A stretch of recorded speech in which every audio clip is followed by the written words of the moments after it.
रंगमंच और मेरे समक्ष बैठे सभी श्रोता, समय लंबा हो गया है, कुछ बातें मैं यहाँ पर करूँगा। आदरणीय सम्मानीय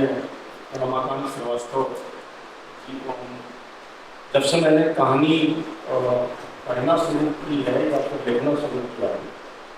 तब से मैं उन्हें पढ़ते रहा और उनका सानिध्य जो है मुझे प्रगतिशील लेखक संघ के माध्यम से मिला। मध्य प्रदेश प्रगतिशील लेखक संघ में मैं भी पदाधिकारी हूँ और मैंने उनके दो लाभ लिए। एक तो छिंदवाड़ा में उन्होंने राज्य स्तरीय कहानी कार्यशाला की, तो उसमें रमाकांत श्रीवास्तव जी और सुबोध कुमार श्रीवास्तव दोनों को हमने बुलाया था, उनका लाभ हमने वहाँ पर लिया। दूसरा, अभी जो मेरा हाल ही में शिल्पायन से कहानी संग्रह सीलू मवासी का सपना चक्कर आया है, उसकी भूमिका रमाकांत श्रीवास्तव जी ने दी। आज कहानी पर सुबह से जो बात हो रही है वो रमाकांत जी की कहानियों पर हो रही है और बहुत विस्तृत हमने यहाँ पर बातचीत सुनी और मुझे लगता है कि बहुत सारी कहानियों पर से हम उनकी कहानियों से रूबरू हो पाए। और ये जो सत्र है, इसका जो विषय है समकालीनता से साक्षात्कार की कथा। तो मैं यहाँ पर उनका एकमात्र उपन्यास जो टूटे पुल, उस पर चर्चा करता जो अभी यहाँ पर चलता हुआ है। और जैसा कि हम उनकी पूरी लेखन प्रवृत्ति को सुबह से चर्चा कर रहे हैं, उनके व्यक्तित्व से लेकर के उनकी रचनात्मकता पे हम पूरी चर्चा कर रहे हैं। वो सारी जो चर्चाएं हमने की हैं और उनके सारे उस लेखन पक्ष को जो हमने देखा, सुना, सुबह से समझा, वही सब उनका रचनात्मक कौशल जो है वो इस उपन्यास में, और वही सारी बातें जैसा कि हम देखते हैं कि छोटे से कस्बे से उन्होंने अनुभव अर्जित किया और एक विश्व दृष्टि विकसित की। रमाकांत जी को पढ़ना एक सुलझे हुए आदमी की आसपास की घटनाओं, स्थितियों एवं व्यक्तियों को समझना जैसा। उनका विपुल अनुभव संसार है और उस अनुभव संसार में हम डुबकी लगा सकते हैं उस उपन्यास टूटे पुल के माध्यम से। यह 1998 में इसका प्रथम संस्करण वाणी प्रकाशन से आया था। और जो हम समकालीनता से साक्षात्कार की बात इस सत्र में कर रहे हैं, तो मुझे लगता है कि जो 70 और 80 का दशक था, उस शहर की कथा भूमि भी जो है तब की ही है और उस कथा भूमि उस दौर की है और आज के दौर में बहुत अंतर है। लेकिन जब मैं उपन्यास को पढ़ रहा था तो मुझे यही लगा कि जो कैरेक्टर चुनते हैं रमाकांत जी, जो पात्र चुनते हैं, जिन पात्रों को वो लेते हैं, उनके पात्र जो होते हैं वो एक अलग ढंग के पात्र होते हैं और उस पात्र को पाठक तक पहुंचाने के लिए जो उनका रचना कौशल है और उनकी जो भाषा है वो इतनी साथ साथ चलती है कि वह जो पात्र हैं हमारे मस्तिष्क में अपने पूरे चरित्र के साथ फिट बैठ जाते हैं। जैसा कि मैं अक्सर कहता हूँ कि जो रचना कौशल जो होता है, क्या होता है कि लेखक के मन की बात पाठक के मन की बात बन जाए, यही आपका रचना कौशल। और दूसरा, भाषा के बारे में एक बात कही जाती है कि भाषा जो होती है वो पाठक की उंगली पकड़ करके रचना के मर्म तक ले जाता है। और ये दोनों चीज मैंने उस उपन्यास में देखी। उपन्यास, बहुत सारे उपन्यास हमने पढ़े हैं और ये उनका एक पहला उपन्यास है और एकमात्र उपन्यास है, छोटा उपन्यास है। लेकिन मुझे लगता है कि उपन्यासों में जिस तरीके के विवरण से हम उलझते हैं और कभी कभी ये जो विवरण होते हैं और जो बहुत ज़्यादा उसकी जो लंबाई हो जाती है वो हमें कभी कभी उपन्यास को बंद करने के लिए मजबूर कर देती है। अब टूटे पुल, यानी कि पुल टूट गया तो निश्चित है कि ये पुल टूटा है तो उसमें दरारें हैं और टूटे पुल के ऊपर से जाना खतरा है। और जब आप एक पुल टूटा हुआ है तो उसमें दरारें हैं पहली बात तो, दूसरी उसके ऊपर से जाना खतरा है और तीसरा ये है कि जब आप उस पर से नहीं जा पाते हैं तो कोई ना कोई विकल्प आप तलाशते हैं, तीसरा कोई रास्ता आप चुनते हैं, अलग रास्ते से आप जाते हैं।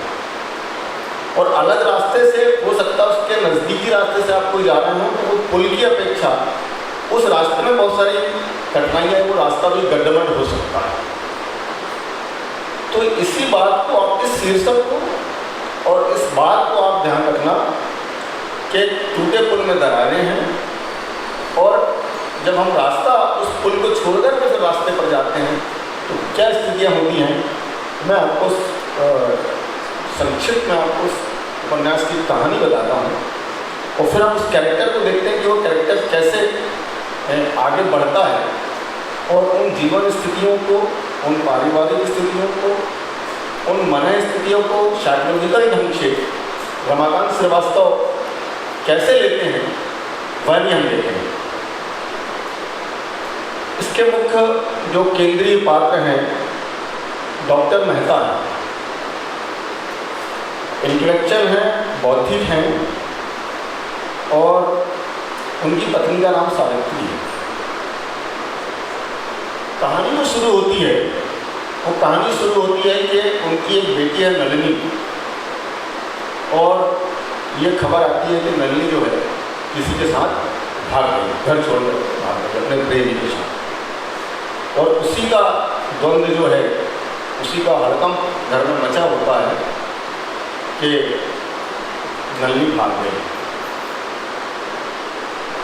अब जो सावित्री हैं वो जिस बात से डर था कि ये होगा कि डॉक्टर साहब आएंगे और इसका पूरा सारा दोष जो है नलिनी के भागने का पूरा ठीकरा मेरे सिर पर फूटने लगा।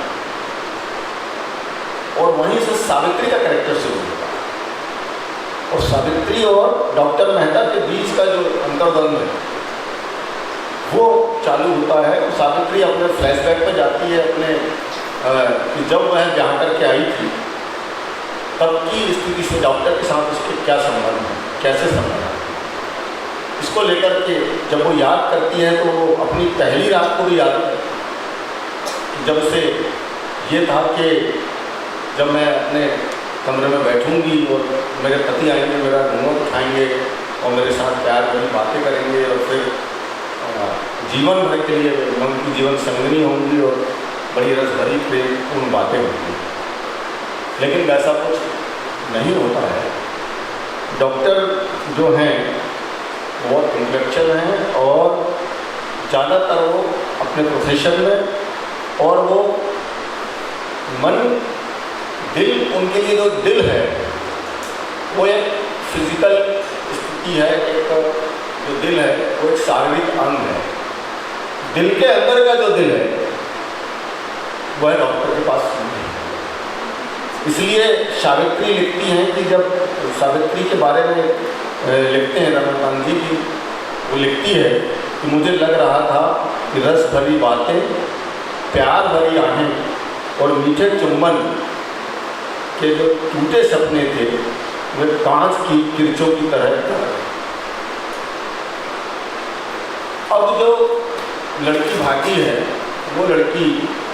इत्तेफाक ये है कि उनके रिश्तेदार हैं, उनका बेटा वो जिसे उन्होंने घर पर रखा हुआ वो उनके घर में ही रहता था और उनका भतीजा था वो घर में ही रहता था और उस पर पूरे परिवार वालों को बहुत विश्वास था। लेकिन बच्ची का उसके साथ प्रेम हो जाता है और वो दोनों चले जाते हैं और शादी भी कर लेते हैं। तो वह हड़कंप घर में पूरा मचा हुआ है। डॉक्टर मेहता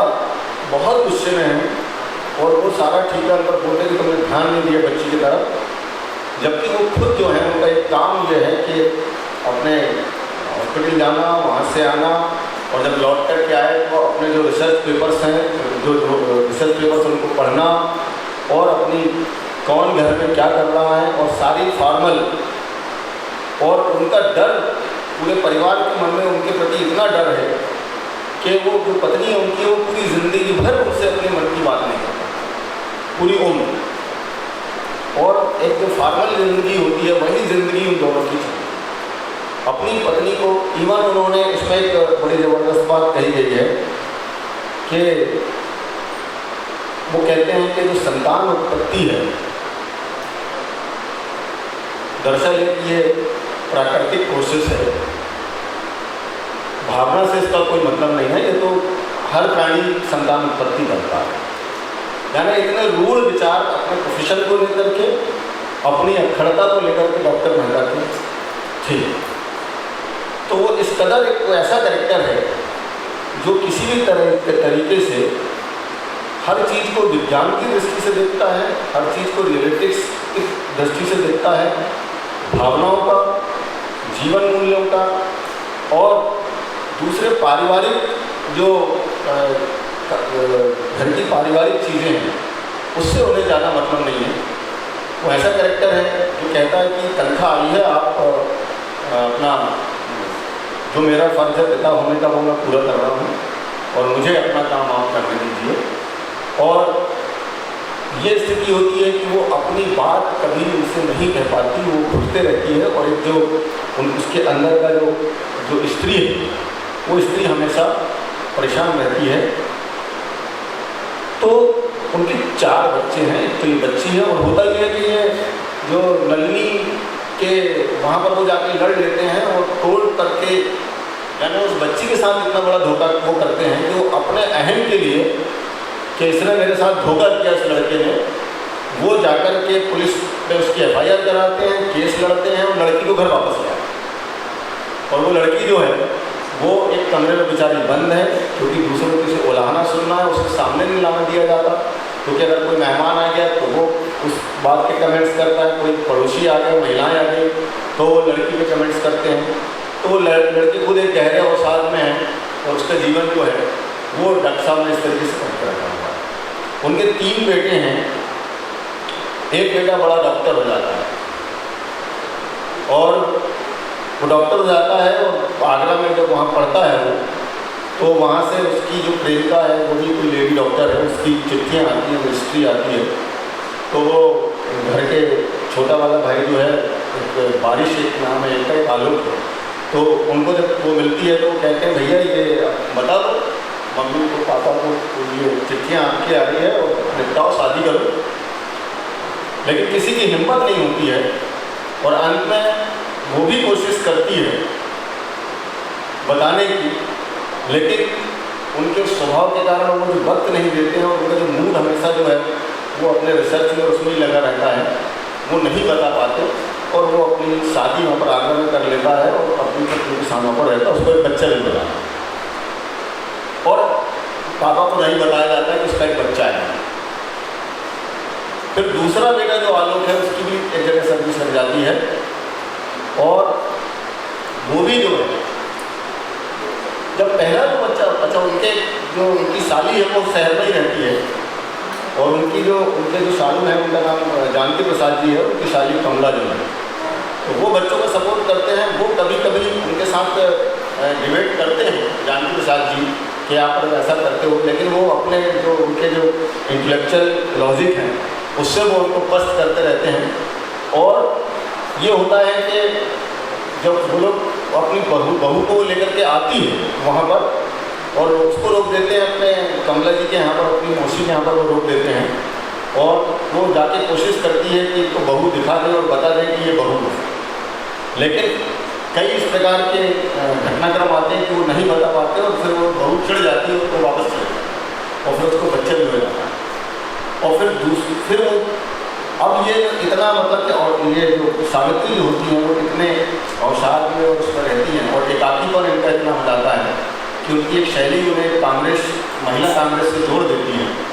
तो वह महिला कांग्रेस अपनी मानसिक स्थिति बदलने के लिए और सोशल हो जाती है, महिला कांग्रेस में चली जाती है और वहाँ पर एक्टिव हो जाती है। तो उसे भी वो लाना की दृष्टि से कहते हैं कि अच्छा अच्छा नेता हो गई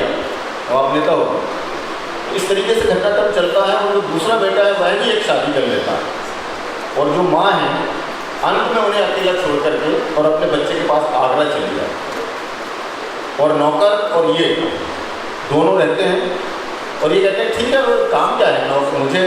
खाना मिल जाए, चाय मिल जाए और बस मुझे ऐसा, अगर तुम चली भी जाओगे तो क्या दिक्कत है, खाना और चाय हो जाए बस खत्म। तो वो ये नौकर है ये दे देगा और वो वैसा ही उनका जीवन चलता है, वो अकेले रहते हैं और वो अपने बच्चों के साथ नौकर रहती हैं। दूसरा बेटा भी लव मैरिज करता है, वो भी उसकी भी शादी हो जाती है, वो भी वहीं रहता है, लेकिन इनको नहीं मालूम होता है कि बेटी मेरे शादी में। इत्तेफाक से ये होता है कि एक कॉन्फ्रेंस रहती है डॉक्टरों की, उस कॉन्फ्रेंस में कोई आगरा के डॉक्टर आते हैं और उनसे इनकी बात होती है कि संदीप मिलता है कि नहीं। तो वो डॉक्टर के मुँह से निकल जाता है कि हाँ कल ही तो मिला था संदीप अपनी वाइफ के साथ, पर वो पूरी बात की बोल पाते और वो आगे निकल जाता है। तो इन्हें एकदम से झटका लगता है कि संदीप वाइफ के साथ। जब वो घर आते हैं तो बड़े व्यथित हो जाते हैं और वो सारे जो घर का अकेलापन, उन्हें घर के जो दर्दें गुवार हैं और घर की जो मासूम हमारा मुंशियत है वो सब उन्हें तब काटने को दौड़ते हैं। फिर तब उन्हें अपना अकेलापन समझ में आता है और फिर वो उन्हें वो नहीं लगता तो वो सोचते हैं कि चलो चाय जानकी प्रसाद जी के यहाँ पी जाए। तो कार उठाते अपनी जानकी प्रसाद जी के यहाँ जाते हैं और जानकी प्रसाद जी के यहाँ उस दिन धनतेरस का दिन रहता है और दिवाली की तैयारियां होते रहती हैं और वो दियों में बाती अपनी पत्नी के साथ बनाते रहते हैं। तो वहाँ पर जाकर के थोड़ा सा तो ये बैठते हैं और लगता है तो इनके चाहिए चाय, 2 चाय पीने की आदत होती है। तो कमला जो है उनकी 2 चाय लाती है और फिर बात करते हैं धीरे धीरे। तब ये वहाँ पर छेड़ते हैं कि क्या संदीप में शादी कर ली है। तब उनकी जो मौसी है वो फूट, अब तक वह भी अपने आप को रोक रखी है और वह फिर पढ़ती और बोलती नहीं करते तो क्या हो, इतने बड़े बड़े बच्चे हो गए आपको तो होनी चाहिए, तो मैं उन्हें क्या शादी करने से रोकता। तो वह फिर पूरा कहती है आपने मेरी बहन को समझा था, परिवार को समझा था। और फिर एक डिबेट उनकी जानकी प्रसाद के साथ भी होती है और फिर तब जानकी प्रसाद भी खुल कर के उन्हें उनकी बौद्धिकता पर, उनके प्रोफेशन पर और जो लोकाचार होता है, जो परिवार के मूल्य होते हैं उस पर बात करते हैं और उससे माफिक चले जाते हैं और अपनी गाड़ी में चाय लेकर के आते तब तक वो कार उनकी चली जाती है। और जब वो घर पहुंचते हैं तो घर पहुंच कर के जैसे ही वो पहुंचते हैं सर उन्हें ये ऐसा लगता है कि बहू के पैरों की पायल की थाप मेरे घर में सुनाई दे, 2-2 बहू में ऐसा लगता है कि किसी बच्चे की किलकारी यहाँ सुनाई दे। और फिर उन्हें वो सारा, लेकिन उन्हें लगता है कि फिर वो घड़ी देखते हैं और याद करते हैं कि 4:30 बजे आगरा के लिए ट्रेन है और अपनी तैयारी करना शुरू करते हैं। लेकिन फिर उन्हें लगता है कि ये तो मेरी हार हो, फिर भी उनका ईगो जो है उनका अक्खड़पन वहाँ पर उस विचार पर हावी होता है। वो कहते हैं कि 4:30 बजे आगरा की ट्रेन तो देखते हैं, लेकिन फिर लगता है कि अगर मैं जाता हूँ तो मेरी हार होगी। लेकिन जिन पंक्तियों से रमाकांत जी ने इस उपन्यास का अंत किया है मैं उसे सुनाता हूँ और वो पूरा कैरेक्टर, वो पूरा उपन्यास इन पंक्तियों में आपको मिल जाएगा जिसे मैं सुना। अपनी अंगुलियों को स्टेथोस्कोप मानने वाले एनाटॉमी के अभिमानी विशेषज्ञ, अपनी अंगुलियों को स्टेथोस्कोप मानने वाले एनाटॉमी के अभिमानी विशेषज्ञ को मालूम नहीं था कि अब तक आंसू आंखों से उतरकर उसके बालों को भिगोने लगे। थैंक यू, धन्यवाद।